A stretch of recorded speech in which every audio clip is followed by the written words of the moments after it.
Hello everyone, welcome back to the channel. Today I'm going to be going over my step-by-step layer rundown of a recent recruiting graphic I made based on the movie Shang-Chi and the Legend of the Ten Rings.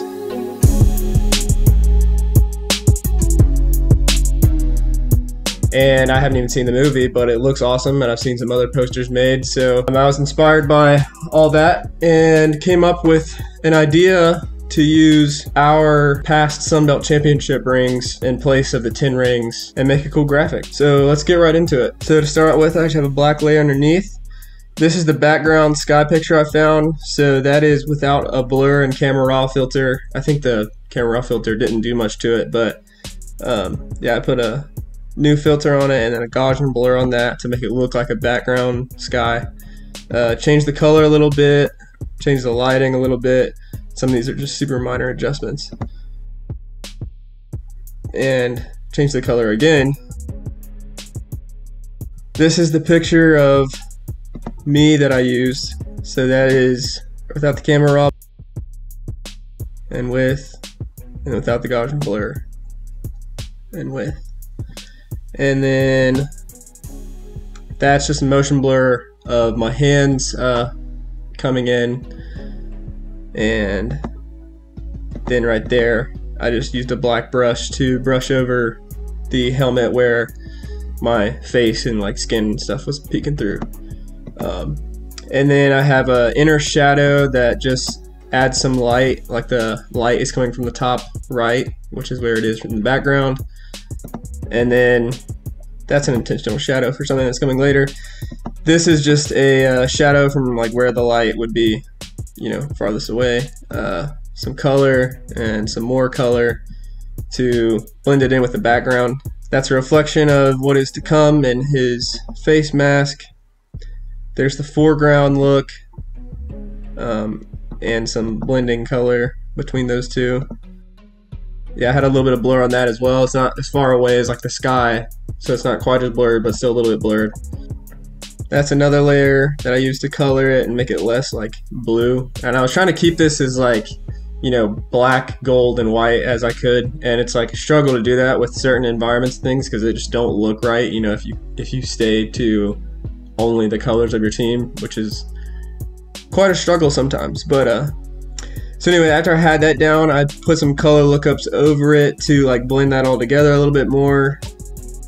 And then that is the starting sort of light effect where the rings come in, and here are the original pictures of the rings. I'll turn on and off a layer. So that's like with and without the camera raw filter that I put on it.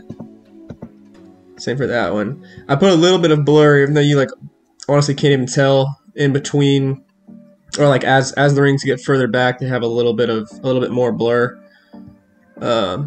And then this is some color from the light that's going to be in front of them in a minute. There's some more like glow light, which will make more sense in a minute.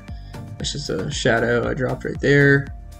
Some sparks flying off. All this will make more sense. These are just like pictures I found online or things like that I just erased most of and kept like little parts. That's some more sparks. These are the foreground looks. So that's the original rock. Then we have a exposure layer, another lighting change, another lighting change. Changed it to look more like an environment with the black and white. And then that barely does anything. I think I made it a little more blue or something. And then some more shading. So you can really see like where the light is like not hitting it. And there's the other side, and lighting change, change to the same color as the background. Did the same thing there. And that is some light, some yellow light I painted on it to it'll be coming from a source in a minute when you see it. So some of this won't make sense yet, but that's just some light that I painted on there that'll be coming from above. That's some extra shading right there to separate like the super foreground and the, you know, next foreground and then even more shading. Not sure what this layer is, but we'll figure it out. So here's where I started putting the lightning in, and then like as you can see, it leads down to the ground. That's why I have that yellow coloring on the rock right there. And some outward splashes of lightning, which don't even know if that's what happens, but that's what I did. So, and that's just the glow. It's basically like white. I used a white lightning brush and then just put a yellow glow on it, and that may not be the best way to make it look good, but that's what I did. So here's the first cutout, and so that was the puppet warp. That's what it originally looked like. Put the puppet warp on there to make him reach further up, and then I put a sort of inner shadow, which is like actually an inner light that looks like he's being backlit from the top right, which is where that light source is coming from. And there's some yellow paint to, you know, be glowing onto him from above, and that it's just darkening him up because like there's no light hitting him from this side, so he'd be pretty dark from this side. And some more lighting on the back shoulder pad. There's the other cutout. There's a motion blur that I put on him just to show that he's jumping into the air, give it a little bit more effect. And then there's some like backlighting color. I use a lot of inner shadows and stuff to just kind of get a base, like a base for the lighting on them, and then if that doesn't cover all the bases, I'll go in and paint it with just different layers. And that is to give his hand a little more definition. I think I just put a shadow on it that like is basically meaningless, but it kind of makes it stick out a little bit more in the lightning. So I darkened him up, put some lighting on his arm and leg where it would be hitting him, and then lit up the back where the light from the lightning would be coming around.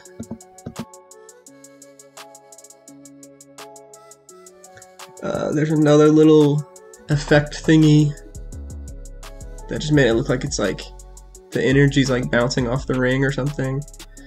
And then I have another one for him, but I changed that. First I changed it to blue, don't know why. Made it black and white. Then I put a black layer over it to make it look like, you know, like the dark side of the energy or whatever, and stay within the boundaries of yellow, black, and white. Put some black lightning over that to give it a little more, make it a little more interesting. There's some black glow back there for this lightning bolt thingy.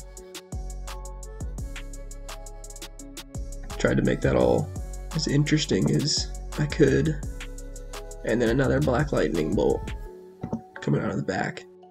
And then after I had the foreground, I put a color lookup layer over that to kind of blend that all together.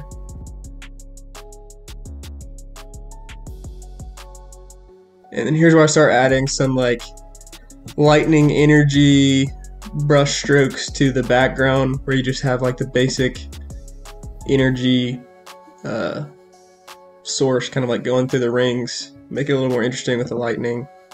And then this is where it gets like really cool. There's like these like energy balls that I put around each of them,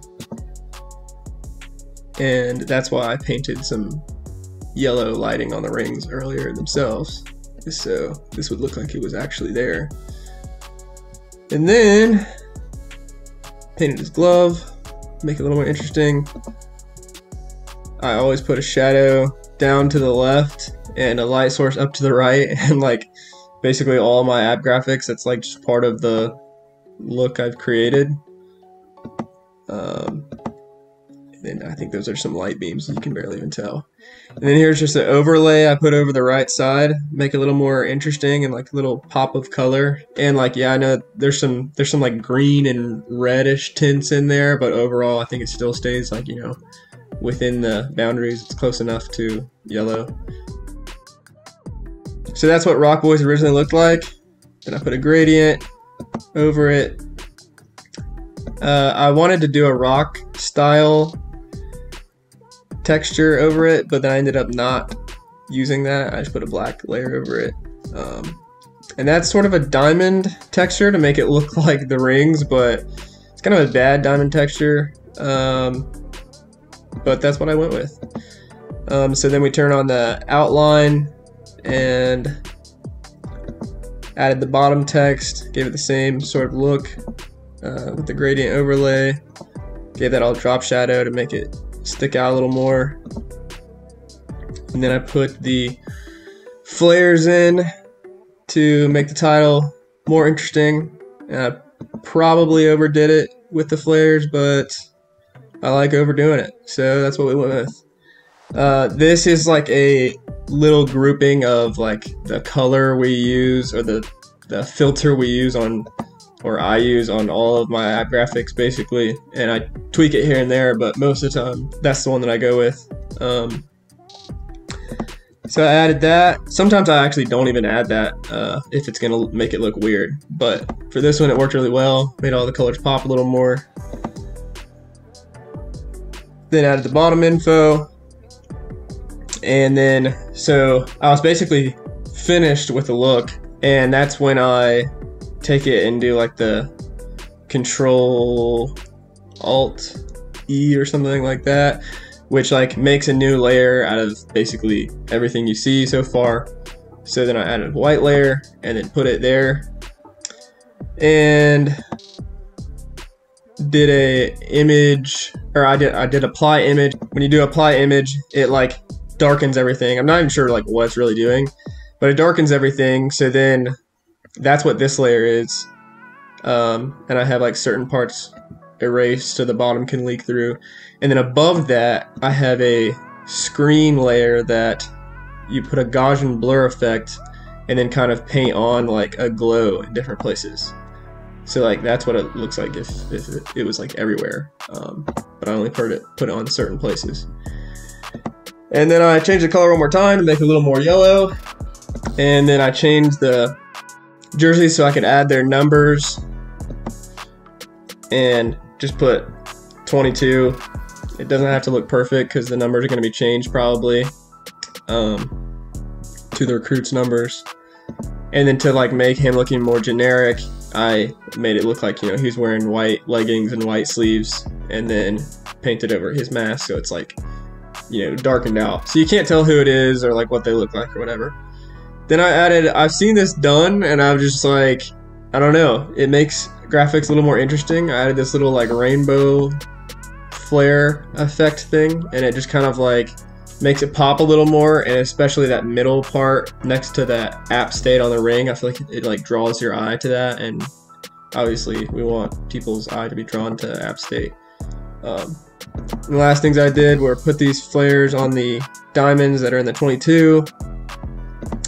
Then below added starring recruit's name. In this case I just put my name, G-Star Creative. And that text is, there's a bunch of stuff on it. So that's what we started out with. And that has a gradient overlay. So it's a yellow gradient overlay, a stroke on the outside, an inner shadow inside of that to give it like a 3D effect. Put a drop shadow, don't know if that did anything. Don't know if that did anything. But yeah, that's basically it. This is probably my favorite graphic, or one of my favorite graphics I've ever made. And I was just like, I was super excited to do it too. I kind of like knew where I wanted to go with it, and I got one of our student photographers to take pictures of the rings. So Katie, if you ever see this, thank you for doing that. The ring pictures came out great. I think I took just the main one of that front ring to give it like the depth look that I wanted. But yeah, so I've taken a few pieces here of like pictures that I got and I requested specifically to make this graphic and put it together, and love how it came out. So if you have any questions, or if you learned anything from this video or like this graphic, give the video a thumbs up. I know it's been a while. I'll try and be more consistent, but had a lot going on. So anyway, thanks for watching, thanks for coming to the channel, and I'll see you in the next one.